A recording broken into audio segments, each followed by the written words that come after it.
Here's my problem with reviewing California Grill. I already love this restaurant, so I am not the person who's going to tell you it's terrible. But I am going to tell you why I keep coming back, what you're actually getting for the price, and whether I think it deserves a spot on your Disney itinerary. Let's get into it. California Grill is a Disney signature dining, table service dining experience. This is actually my third time coming here.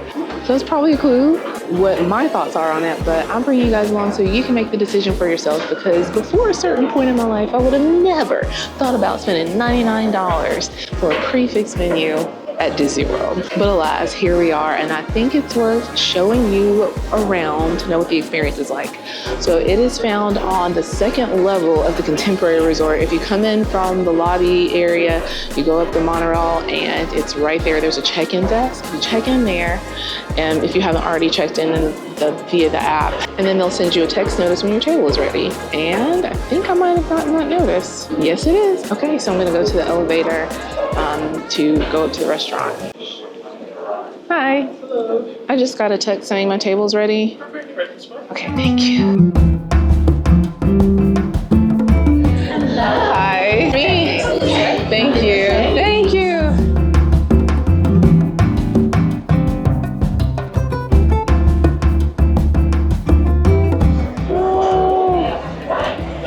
Popping in here tonight. Okay, so the menu is $99 for adults, $39 for kids, and then they have like wine pairings that you can do for an additional charge. And it includes their appetizers, which they call market inspirations, and then Chef's Journey, which is the entree, and Sweet Creations, which is the desserts. The menu has changed a little bit since the last time I was here, but what I'm glad has not left is the Sonoma goat cheese ravioli, because that is so good. Okay, so there are some upgrades that I mentioned on the menu. A couple things to know. You can do deluxe wine pairing for an additional $78 on top of the $99. Under the market inspirations, they have golden Ocetra caviar for $160. And under Chef's Journey, you can pay an additional $47 for the Wagyu strip loin on top of the $99. And then they have what they call chef's enhancements with tiger prawns for $28 extra, lobster tail for tiger prawns for $24 extra, lobster tail for $28 extra, and scallops for extra $20 that you can add to any of the entrees. So they always have a way to level up. My waiter has dropped off my water. I step away from the table, and he dropped off the water, didn't say a word, and walked straight away. So take a Coca-Cola. Mm-hmm. No, I know what I'd like. I'd like the Sonoma goat cheese ravioli for sure, and then I'll do the filet mignon. So what do you guys think of the ambiance in here? I'll be honest, when I first looked at the pictures online and I was considering coming here, I was like, no, it looks really tired. But being in here, it feels like it's kind of vintagey. It's got like a classic ambiance, actually. I really like it. All right, the food has been ordered.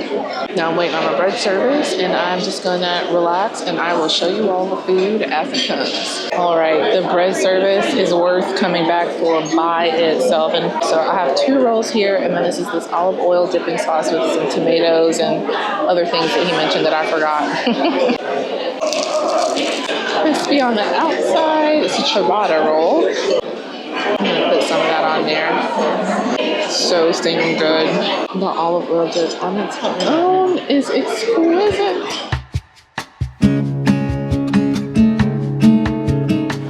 And the food has arrived. Filet mignon with pureed potatoes and broccolini. I had something similar-ish last time. It was like steak that was pre-sliced, and it was super good. Filet mignon can be great or terrible, so we're gonna see. Okay, let's see how this is. I ordered it medium well. It is very tender, but it's pretty much well done. So the steak is on point. Dig into this broccolini. Now that the sun's gone down significantly, they've let up the blinds. It's very nice. I love it. Okay, and then I think over there is where the fireworks view is. There's a sign on the door right now, but if you eat at this restaurant, and you can come back during fireworks time and watch the fireworks from here. I got sidetracked at the blinds opening. Several people went, ooh, I'm not sure if you heard it. Broccolini, potato, all in one bite. I think I'm gonna give this a 7.5 out of 10. It's good, but it's not wowing me, and it didn't come out hot. I've had better entrees here. Even my least favorite entree here was better than this. I almost wonder if I have been forgotten about. So yeah, this visit with the food, not the entrees, not living up. Bread service, great. Appetizer, great. Entree, I'm gonna give it a 6.5 out of 10 because the more I eat it, the more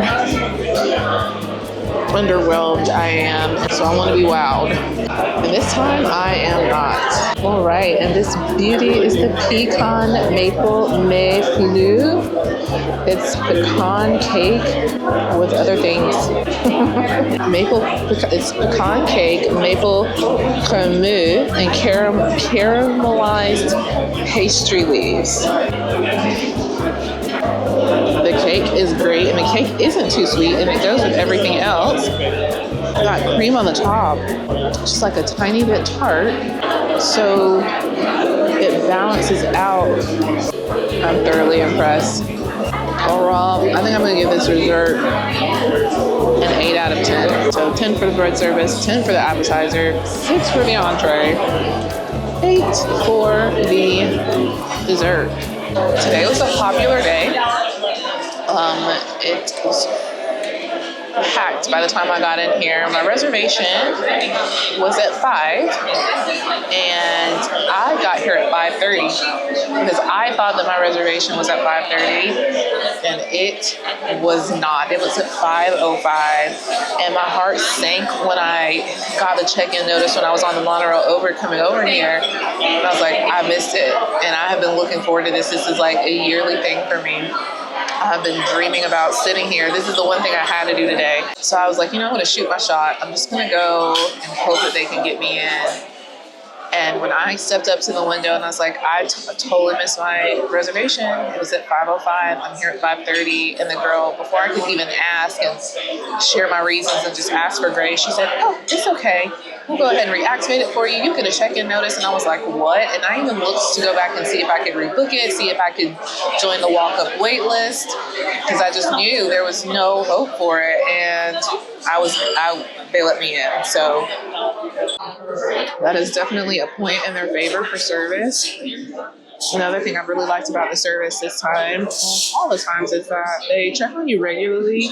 The food comes out at a good pace. You get to eat, let it settle, move on, eat, let it settle, move on. I do like waiters who are kind of like really friendly and chatty, and not all waiters are like that. So overall, everyone's been really nice, kind, helpful. Maybe not quite as attentive as I would like, but I can't say it's bad service. So I'm going to give it a 7. Let me wrap up eating here, and then we'll step outside in this golden hour, and I will do my final verdict.